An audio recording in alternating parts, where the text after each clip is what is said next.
The XLM pump is eroding, but hey, we're still in the green, and we've got other news left that could keep us there. We're also going to talk about Gensler taking the opportunity to rip on crypto yet again. This happened today, that's why you hit the subscribe button. And negative pressure on the market coming from FTX. FTX, crypto herpes, the gift that never quits. Hola, mi amigos and amigas. It's Dora. No, it's not. It's Crypto with Klaus. Just get it right. P. Shine says XLM lost almost all its gains it had today. What the fuck? Yeah, we're going to talk about that, P. Shines. I got your back. Theme is there, though. Douglas Hoffmeister says, prepare for a few retracements. We are fickle people. Bad news created by institutions for the flush out. All corporate personal gains. I'm already starting to see some of the bad news come out, and you know what it is? It's all based on ETFs. Yeah, a lot of experts are starting to come out and debunk the ETF news. Why? Because they're from traditional finance, and they don't like how this green map in front of me has been stealing thunder from traditional markets. Bitcoin sitting at 34,683, another move in the making. ETH 1792, XRP 56.2, Sol pumping big 32.70. With XLM, we're going to talk about a lot. Basically sideways last 24 hours, 11.4. Hey, I got a vote linked down below. Will this most recent pump last? Yes, we got more, 44% of you. No, says 56% of you. Now, a while ago, FTX hired a firm to liquidate its holdings. Now, the reason they hired this firm was so that they could get the most bang for their buck with their holdings. Remember, FTX had at one time almost 17 billion worth of crypto. So, this firm that they hired, this firm said, look, we're going to do whatever we can to sell at market peaks to get our holders, right, as much as they can, right? Most dollar for dollar. Well, when the crypto market's a pumping, FTX is a dumping. FTX selling the pump. The estate moves 8.6 million eChainlink Aven Maker to Binance. Crypto analytics company Nansen highlighted the movement of 8.6 million worth. The transfer to Binance is either to sell or to prepare to sell these funds. Binance is the world's biggest crypto exchange and was the rival. Irony, isn't it? So their biggest competitor now is who they're using to liquidate. And they've got lots and lots left. But I like that they're doing this strategically because they're not pissing on the market while it's down. They're pissing on the market while it's green. While I know it's bad and it does put some pressure on it, here are the four. 2.2 million USD Link, 1 million USD Ave, 2 million Maker, 3.4 million ETH. So, you're going to see this more and more. Why? Because they've got a lot more to liquidate. Will this be putting big pressure on the market? I mean, to be honest with you, 3.4 million ETH, that's not that much. 2.2 million in Link, okay, Link, yeah. Maker, yeah, I could see that. I could definitely see that because Maker is getting beat here. Maker sitting at 14.45, down 2.6%. Gensler, staying true to form. My man ain't changing. So for those of you out there that think the SEC is going to settle, get your head out the sand and get into the reality. Gensler had some nasty comments about crypto, and that came out today. There is nothing about the crypto asset securities markets that suggests that investors and issuers are less deserving of the protections of securities laws. Basically, what Gensler is saying is that crypto applies to those.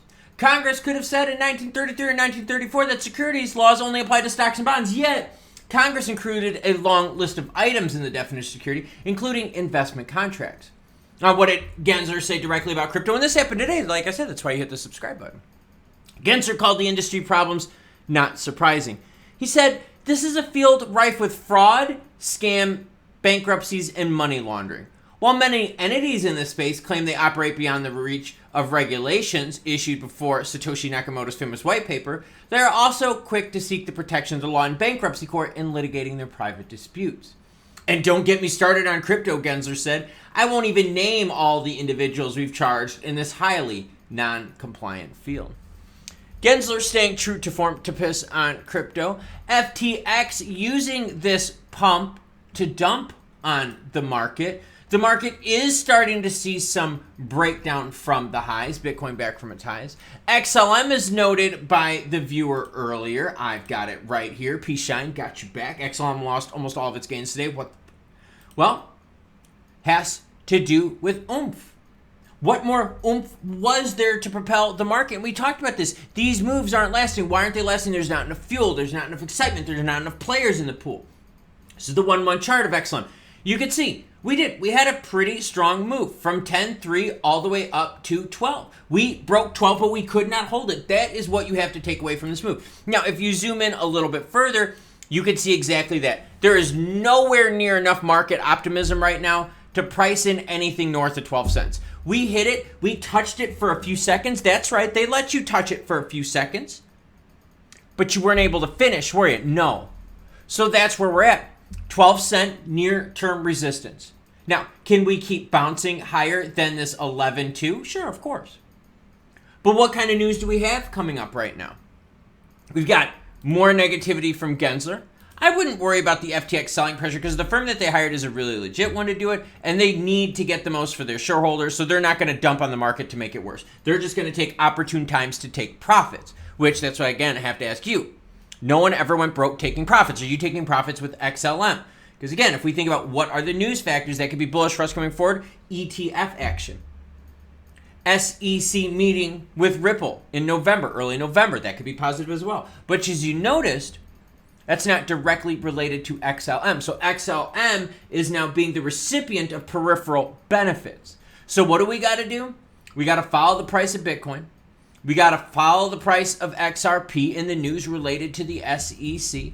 We also got to follow volume, which has really, really sucked. And hope that we can get some direct XLM news to keep the pump going. Otherwise, guess what, everyone? My feeling is that this is just going to be another pump and dump. Near term, 12 cents, that's your ceiling. Made the move from 10, I like it, 20% gains. Can we continue? It's going to be a little tough. Year to date, yeah, we're still in the green. Because remember, at the beginning of 2023, we're still in the 7-cent mark. Holy crap. Taurus, though, pump, still holding on strong. Yes, we've touched that bottom near a couple times. But XLM is still staying above pre-Taurus pump action. Unless we get some direct news from the XLM camper fan base, I don't know if this move is going to hold. There's just not enough direct excitement around XLM. In fact, the last several market pumps before this most recent Taurus one, XLM really didn't pump while the rest of the market did, and a lot of you noticed that. We talked about that in plenty of videos, the lagging effect of XLM. For the year, yeah, we're still up. I think a lot of us are excited about that, but man, 11 cents is nowhere near the 30 cents we saw a couple years ago, nowhere near 20 cents. And now if you start thinking about XLM at 20 cents, you're like, holy crap, that is a tall, tall mountain for us to climb. Gensler's not taking any chances, and he's going to use every opportunity he can to publicly shit on the crypto market. FTX selling, yeah, I mean, you know, it does put some pressure, but they're doing it very strategically, which I like, right? They're not completely melting down the market and just saying, hey, take what you can get. Nope, they're doing strategically. But this move here was on BTC ETF optimism. So if XLM is going to ride on the coattails of that ETF optimism, and we start noticing that Bitcoin is retracing price-wise because that optimism is starting to wear down, well then, yes, the coattail runners as well are going to start wearing down, and the price is going to go down with it. When I saw that strict rejection at 12 cents, I knew right there, I was like, yeah, that we're not it. We are not it on this move. When we can't push through that 12, when we were just not even a month and a half ago above 12, and now we're struggling to push through it, tells me that we don't have enough fire yet, just not enough oomph. This move was a good sign, I'm going to be honest with you. The ETF news pumped up pretty much the entire crypto market, and that was a welcome thing to see. But it's still too early. Financial conditions are still very tight. Credit situations are getting worse as banks are tightening standards, and we're seeing more defaults pop up all over the place. Macros rule the roost with crypto, as we know. And if the macros are bad, even though we've got some short-term news, which is helping us pump, but if the overall macros are bad, I could see that outweighing this short-term good news, and the price is reflective of it. Let me know in the comments below what your XLM plan is. I would love to hear it, and maybe share it with all the viewers. What am I doing today? Well, I've got a run to do today. Nothing crazy, just 5 miles, easy one. And then I got a lift right after I do it, a little brick session. Run, brick, run, lift. It's a brick. You cool cats, though, have a great rest of your day, and I'm sure I'll catch you later.